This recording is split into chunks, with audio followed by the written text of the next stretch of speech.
I call the transportation, or not the transportation, the finance committee to order. With that, for the record, Councilmember Harris and myself are here. The Vice Chair, Jeremy Nutting, is unable to attend. He's over on the other side of the state where the pass is not passable right now. So anyway, he's calling in for the meeting. With that, first order of business is approval of December 05, 2024 meeting minutes. So moved, seconded, and Jeremy's there. All right. So then we're going to get on the work plan, and Jeff, you have the floor. Good afternoon, committee members. This first item is the draft 2025 Finance Committee work plan.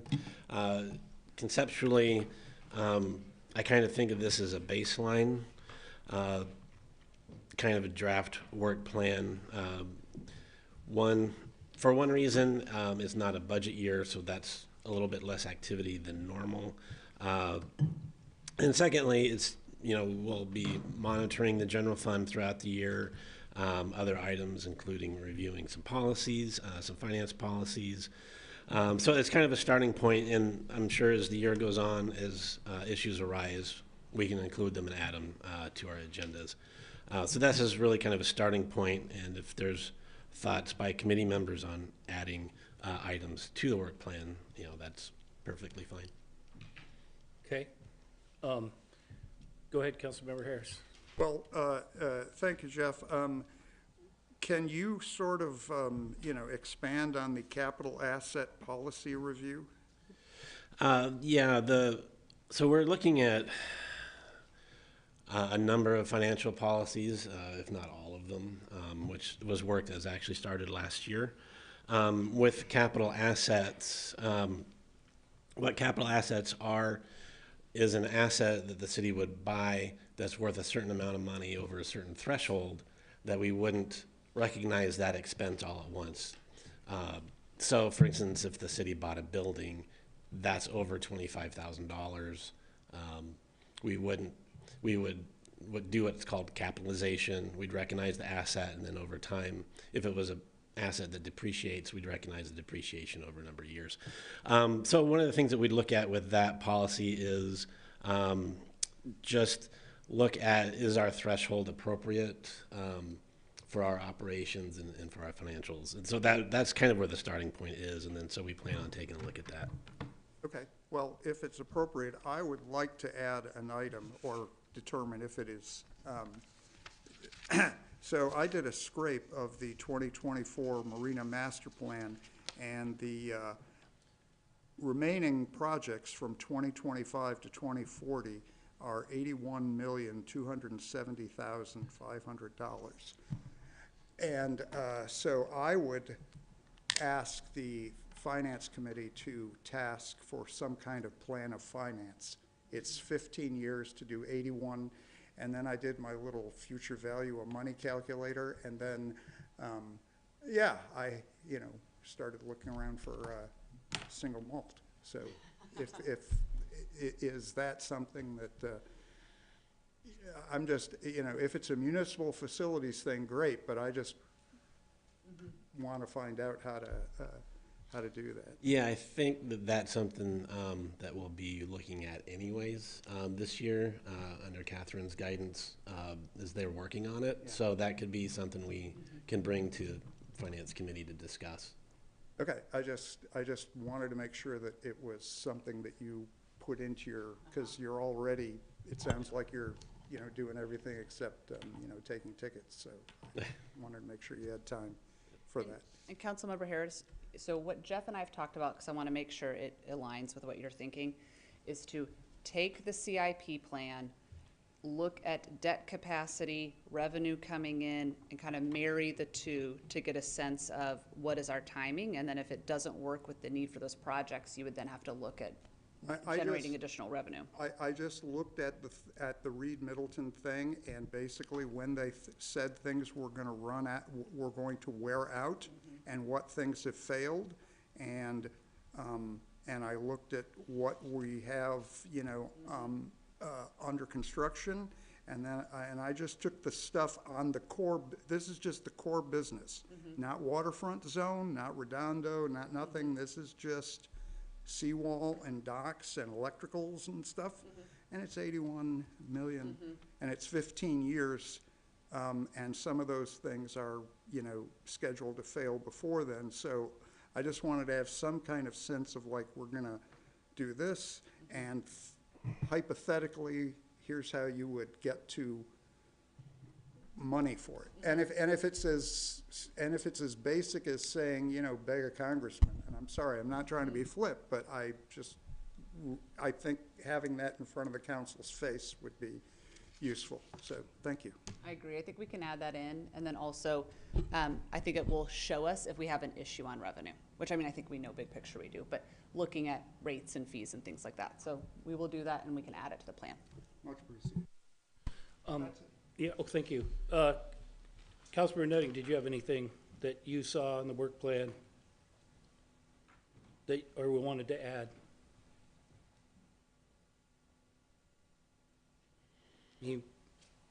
Well, if he interjects, he'll do. I had a couple items. Sorry, I was trying to unmute. Okay. No, I'm good. Thank you. Okay, so I had two items. First of all, like to have in maybe a couple of the meetings, we discuss potential revenue opportunities, maybe some of the ones you guys have identified, some of the ideas we might have, so forth, just so we could discuss those, because we know it's gonna be a lot of littles to get to a lot. And then last week's meeting gave me an indication of that many of our residents, and even quite frankly, some of our council, may not understand what sustainable revenue is and what it is. So, and what it can be and how much. So one of the things I'd like to do, and I'm really kind of divided up into 4 categories: single-family residence. I want to know what that brings, and property tax, utility taxes on average, those kinds of things. Understanding sales and those kind of things are different, and, you know, random. Apartment complexes, you know, what they can bring to it on average, businesses. And the other one I had was warehouses. If you think of another bucket we might want to look at, the idea is that when we are entertaining properties and things like this, not only can we talk about the initial maybe monies that would come in on a sale, et cetera, but what that means. And it's also going to tell us and show us the picture of what every property really on average brings to the table as far as revenues we need in the future. So I'd love to see something like that. Obviously, it's in the scope when you can, but I think it would be valuable, especially when we evaluate zoning for properties and so forth. So at the economic development meeting, which was last week or 2 weeks ago, we talked to that committee about sort of what you're asking, but then marrying in with it the cost of service, right? Because these different types of land uses have different types of average cost of service. And that's a pretty common like model that you can develop. And they were really supportive of it. I mean, Councilmember Harris was there. So, so we are already kind of looking at that. And I think what we'll do now that there's such broad interest in that is take it to both committees. And then really it would probably be a good thing to share with the whole council, because I think it will be a helpful tool for land use decisions and you know, other things you all contemplate. Yeah, absolutely. I think that would have been crucial information brought to the table. Yep. That, you know, justify some actions, or at least we know the facts when we waive the decision. Okay. Anyway, that's what I had in addition to what I thought was already a pretty robust deal. Anything else on the work plan? Councilmember Harris. Just somewhere in there, and I don't know exactly where, but, you know, there are a lot of potential revenue things happening at the state level. You know, no idea if what or if they will pass, but I can see like maybe 4 or 5 tax bills that, you know, get put forward every year, and most of the time they get beat down, but you know, you never know. And so maybe somewhere around May-ish or whatever, depending on how the, you know, stars align, because if any of these actually did hit, it would be a, you know, kind of a big deal. So just if we could schedule 15, 20 minutes and think about it. Yeah, one thing related to that is I think a Association of Washington Cities gives an update, like a legislative update. So when I get that update, that'd probably cover everything you just mentioned. So that might be, be helpful. No, I'm only thinking in terms of that this might be a significant budget change of the spreadsheet. And I want you to have time to, have that, so anyway. I'm not sure, I agree there. I'm not sure that May be the date. I mean, obviously with a 105-day legislative session, and who knows if it gets extended and everything else. And I agree with you, if somebody else is gonna do the information, and then we could just translate it to how it applies to us. I think it's, when it's reasonable. Okay. All right. Anything else on the work plan? All right, for my colleagues? I'll take Councilmember Nutting's silence as acceptance and then move on to the general fund report. Okay, next item is the December 2024 general fund financial report. I do want to stress that these are draft numbers. We're still going through year end. Having said that, we can look at the data that we have as of now. First point of interest is the total operating income loss is a loss of $23,000, which I didn't mind seeing. If you're going to see a loss, very small loss, so a very balanced between revenues and expenditures. Walking through it, other things that you would notice, and I apologize, I usually add some footnotes to this. Didn't do that this time, but if looking at operating revenues, the concern, retroactively anyway, on the operating revenue side, the tax section, as you notice, each line finished under budget. So while doing the 2024 budget, I think the expectation was that things would continue growing at the same pace, at least as far as sales tax, B&O tax, criminal justice tax, which is linked with sales tax. Things tended to, they flattened out last year. One of the contributors as far as sales tax was just the construction segment did not perform up to, historical trend there of the last few years. Property tax was under budget. One thing about property tax is that when the city levies property tax, what that really is we're asking King County, can we levy this much? And then King County will determine how much we're levying. So they tend to cut that down a little bit. I think I wrote down how much was actually levied in my notes here. Yeah, so you can see budgeted was 5.639 million. What was actually levied by the county was 5.586. So that's one reason it comes in under budget. Mm-hmm. I'm sorry, you're saying that you asked for 1% and they shortchange us a little bit? I mean, they don't give us the full 1%? Well, it's not necessarily 1%, but There's a dollar amount. yeah, Okay. And Right. You're saying they don't give you the dollar amount we asked? not the full dollar amount. No, Why? that's a good question. Well, thank you. Why?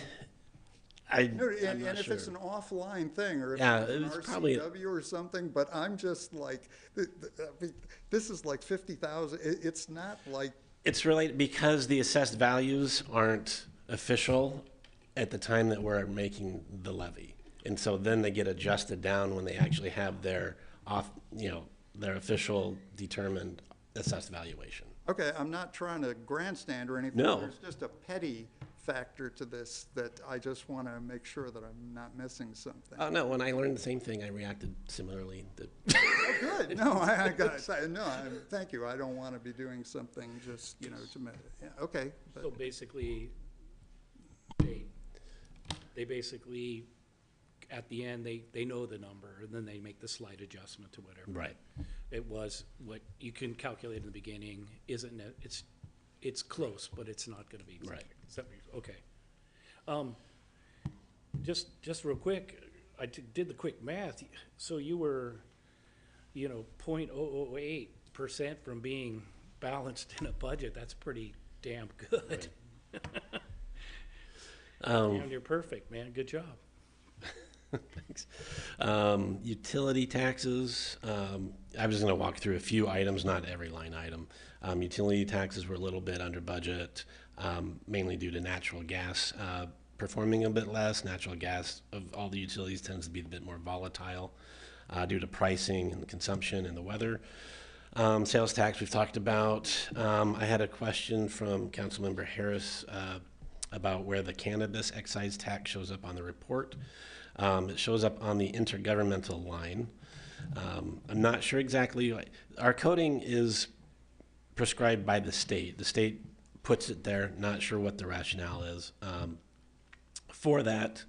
But the budget for cannabis excise tax was $110,000. We received $131,000. Because of the two locations, Probably. the second being something unknown. Right. Well, it might be intergovernmental because of the fact that I think the state gets 37% of their action per se, so they probably bring in and then pay out. Yeah. Yeah, okay.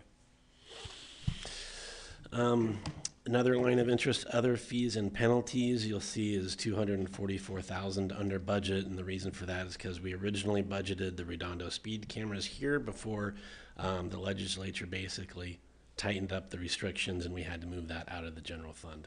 But we didn't move the budget, so the budget for $250,000 is causing that $244,000 there. Also transfers in for ARPA. You see that was about $3.9 million of ARPA that was transferred in. 2.6 of that was basically to support the general fund. So originally in the budget process, we earmarked about $1.3 million to plug the budget hole, and then there's $1.3 million from the STEPS project that brought in. The balance of that is the funding for the police positions and all those other things that were already accounted for in the general fund. So those are the highlights of the revenues, and then of course it all came to a difference of 23,109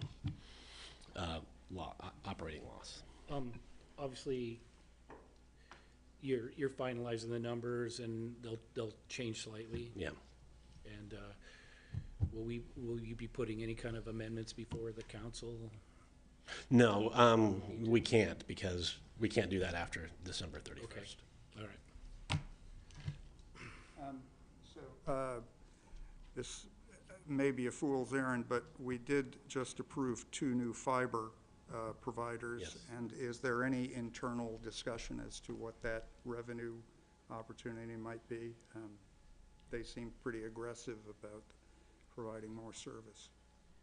If not, Yeah, I think it's too early for us to know how quickly they're gonna move, but we can keep the council informed as they let us know. I would suspect that cable and phone probably will offset that, though, because they've been decreasing over year, because less people you have a house phone, or they're doing cable, they're doing the streaming and stuff like that. So it'll be interesting if we can just maintain that. Yeah. Because it's been a diminishing revenue source for some time, quite, right? Yeah, for many cities. Okay, yeah, no, it makes sense. Any more questions on the general fund? All right, let's move on to the next topic. I have slides for this actually, which means Yep. I need a keyboard to get through the Do slides. you want to Yeah. go up there, or? Okay.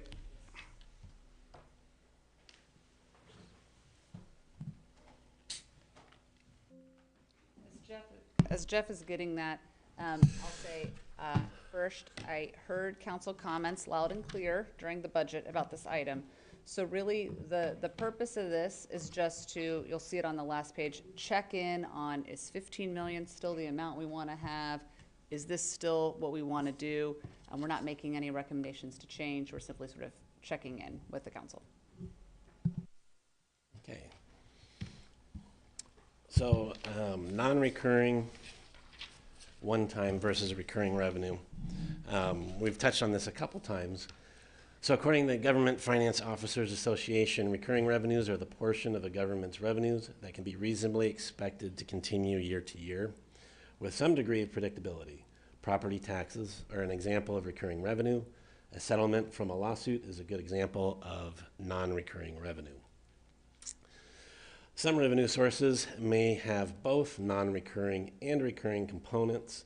These sources require finance officials to exercise judgment in determining how much of the source is truly recurring. So if you recall the conversation when we adopted the budget about the one-time items, it was debated on like, well, the sale of land is one time or maybe it's not, but it's not actually always that cut and dry. So if there's an argument for each side, each side can be actually correct. And so that's where it comes down to the finance judgment. And I'm going to go to the next slide. So the Des Moines Municipal Code, one-time revenue is defined in the municipal code, means all corresponding sales tax and business and occupation tax revenues received by the city from development projects with a total value exceeding $15 million. So the code is based on the Ordinance 1561, which was included in the packet that was adopted in 2012. All revenues designated as one-time revenues, which are restricted from being used to fund the general fund budget, shall be transferred to the municipal code, to the Municipal Capital Improvements Fund to be used for projects consistent with the purposes of that fund. That is found in Des Moines Municipal Code. And then, as I mentioned, the ordinance prescribed a phased-in implementation beginning in 2014 through 2016. The chart there shows in 2014 they transfer no more than 25% of the one-time tax. The next year they would do 50%. 2016 they do no more than 75%, and then after 2017 and after they would do the full amount. I think this was amended by a few subsequent ordinances, and we'll see those amounts later. So it got a little bit of late start. So anyway.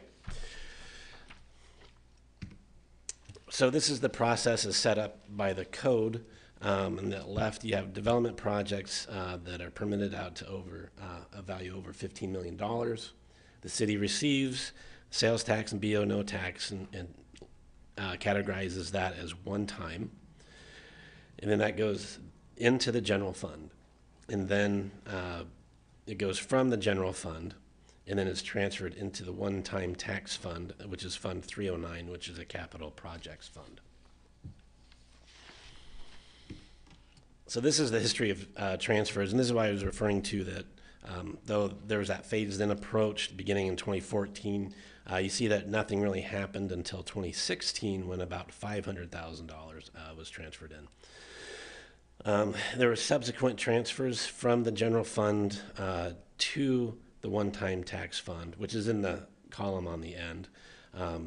Was a transfer about $847,000 in 2017, nearly $1 million in 2018, $1.063 million in 2019, nothing in 2020, 2021, $296,000, $306,000 in 2022, and then that's the last transfer. Now, on the receiving end of those transfers is the one-time tax fund, Fund 309. These are unrestricted cash balances. So this, we did update this slide since the original packet. You can see the cash balance through the years in 2016 is the first time, as we saw that money was transferred in. The highest cash balance that the fund has had is a little over $2 million in 2018. Then it was spent down back up to about 2.4 in 2021, and then currently has almost 1.3 million. Most of the funds really, I think, are correlated with the North Bulkhead project and being used for that. This is a highlight of just of projects that were funded with the one-time tax fund. So the first one would be the Puget Sound Gateway State Route 509 extension. You have the downtown alley improvement. Redondo paid parking got $25,000. The North Bulkhead $873,000, and then Soundview Park $235,000. These aren't all the projects; these are just a highlighted some. So then that is the final slide is just questions concerning one-time tax, as Catherine mentioned. Not really making recommendations, but we felt council would be good for council to revisit the topic. And things to consider is one, should large construction projects be considered one-time? Is there elements of a recurring nature and a one-time nature with those large projects that maybe should a portion go to one-time tax and a portion stay, or should the city continue the current practice as it's been over the last decade? The second question, is $15 million still an appropriate benchmark for one-time tax? So when the original ordinance was passed in 2012, that was $15 million. And then today that amount in 2012 dollars, in 2025 dollars would be about 20 million, almost 20,100,000. And then, is there a better method for achieving the intent of the one-time tax ordinance? So the ordinance had an intent to fund capital projects, but also it was related to not relying on so-called one-time revenue for the general fund expenditures. And that would conclude that presentation as far as the slides are concerned. Councilor Harris? Yeah, so if I were doing this webpage, I would have a little picture next to each of these years, because you see a number and I see a building, you know. Yeah. Anyway, on a more constructive note, for me, and you know, I thought I knew something about the history of this place. I have no idea how they came up with that number 15 million. Do you? It seems very arbitrary to me. And it's, you know, Dave did a lot in 2012. It was a big year, but is there even a way to know, based on expected stuff in the future? I wouldn't know what number to assign to it, is what I'm getting at. I think we have an audience member that does. You do. Go ahead. So back when they decided to discover or create a base, it was based on the average amount that they saw that they could always get that was going to be sustainable, that you could actually call anything under that sustainable, because over a period of whatever many years they measured, that amount always ended up coming in, pretty much. I mean, sometimes it was a little under, sometimes a little over, but that ends up not really being one time. That's kind of your dependable amount, and then anything over that. So basically, every building is 15 million? I mean, to me, this is, this is the material part of the discussion, because if you don't have a number, and if there's a way to ascertain that number, that would be, and to number 3, and I'm sorry if if there is a better way that's less arbitrary, by all means, finance professional, take it away. And I'm not being flip. I'm just out of my depth here. Right. I think that's it. Yeah, I got it. So obviously the one-time money, we've either used it for some of these other projects, obviously, or to save the general fund, Right. inflation, et cetera, all the kinds of other things you see. Is there a better way to maybe split these bigger projects into something that already sends some of the money to the general fund? Maybe think anything over, and obviously I think, like we were talking about my example before in the work plan, an average, which it sounds like the 15 million back in 2012, now it's 20 million.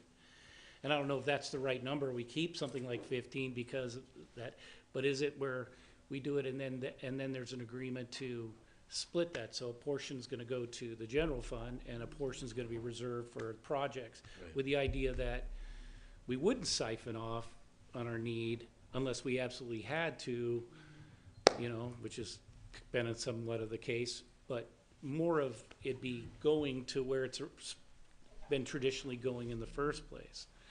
But I agree that if in research in other cities, if they've got a better method, I'd sure be willing to listen to that too.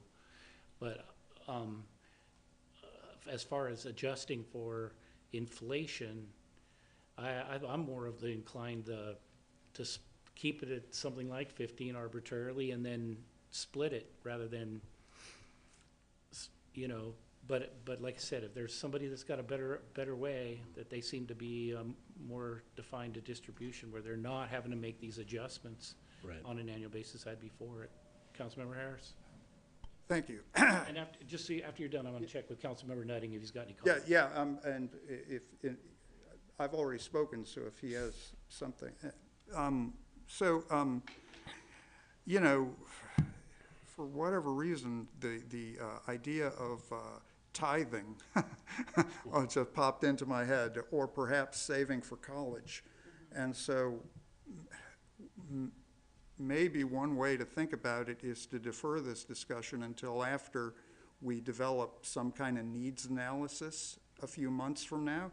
Because if you say that it will cost 81 million to, you know, do the marina or to do anything, and then you divide that by 100 or 1 million, and you say we're just going to set aside X amount of dollars in some kind of savings plan.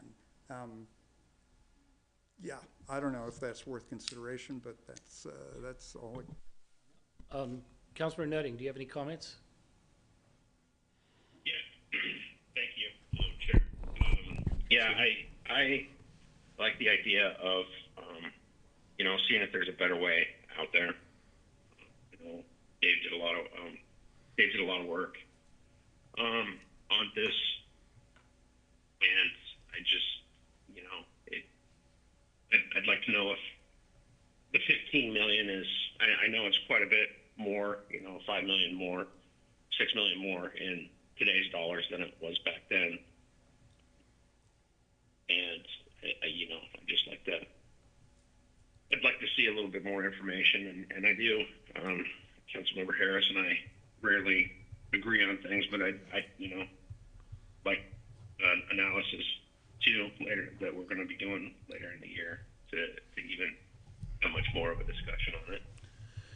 Well, I appreciate that. Thank you, Councilmember. Real quick, realistically, on something like this, do you see this being approved sometime in probably the first half of 2026 to incorporate in a budgeting process down the road? Is that when because obviously we're in a biennial budget, so you'd be doing for the next biennial budget at that time.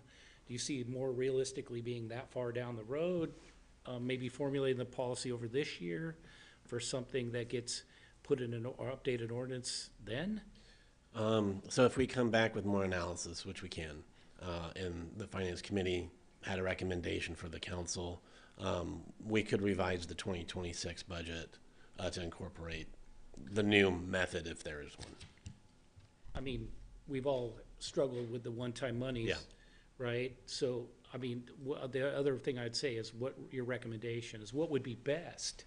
I mean, because if we could make it easier to close the gap in the general fund by passing an ordinance sooner, and that helps you do your job, then I'd be okay with that, going through that process earlier. I think what I'm hearing though is an interest in, don't make changes here until we know what all of our capital needs are.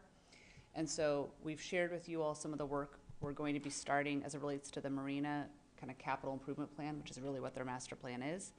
But hearing these comments tells me we need to probably visit with Mike Slevin as well and take a look at the general capital improvement plan as well. So it might take a little longer because I want to now take into consideration the capital projects.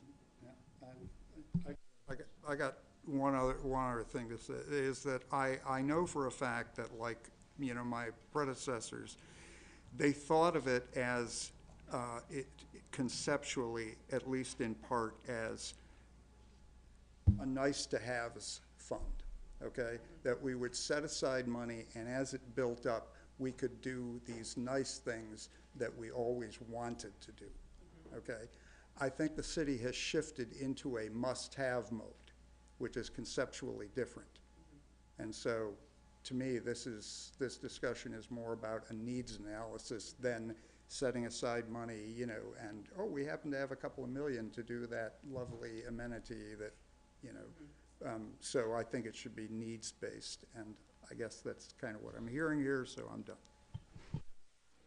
Just to come off that point, I think though, and this is where I'm asking you as the city manager, it's gotta be something where it's a little, I'm not gonna say ace up your sleeve, but it's an ace up your sleeve in a way that you've got some of the things that come up, that there's a way to fund it that meet the need, and I don't wanna take that away from you. In the ability of, yes, we can do this, this is, you know, I mean, we've seen it on a couple of these projects where that was our solution, was to use the one-time money.